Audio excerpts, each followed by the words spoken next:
aided by lawyers and NGOs, managed to convince the government earlier this year to veto a huge mining project in the Nyamgiri Hills.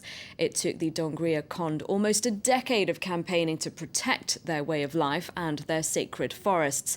But British mining giant Vedanta Resources continues to argue that its multi-billion-dollar investments could help bring jobs and better living standards to one of India's poorest regions. And as Vikram Singh reports, some Dongria people are worried their fight is far from over. Remote and rich in natural resources, the Nyamgiri Hills in eastern India have been home to the Dongria Khond for centuries. One of the country's most isolated tribes, the Dongrias have a special relationship with these hills.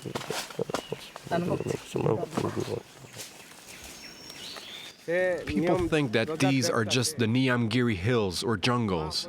But this isn't just a jungle. For us, all these hills are our God, Nyam Raja. He gives us everything we need, all for free, fruits and vegetables. Everything is free, water and wind as well. But the natural bounty extends beyond fruits and vegetables.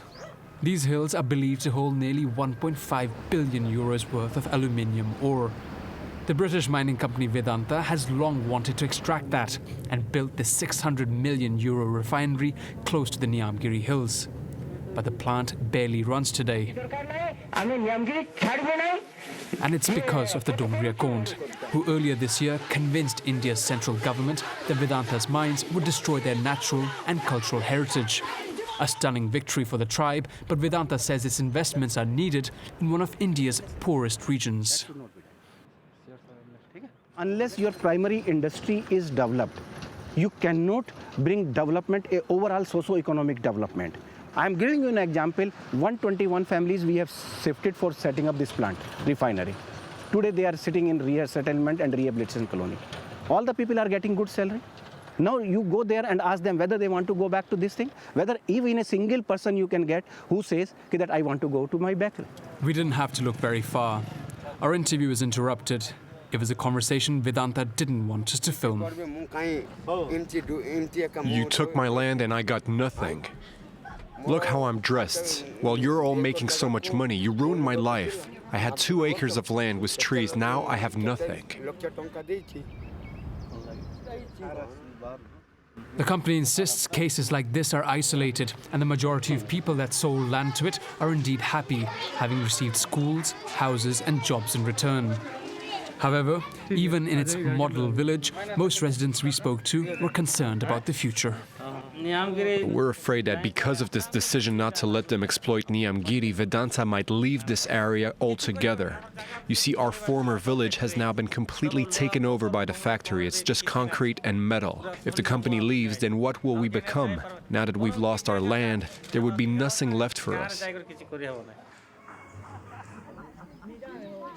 Back in the hills, the activists and villagers that fought off Vedanta are careful not to celebrate their victory prematurely.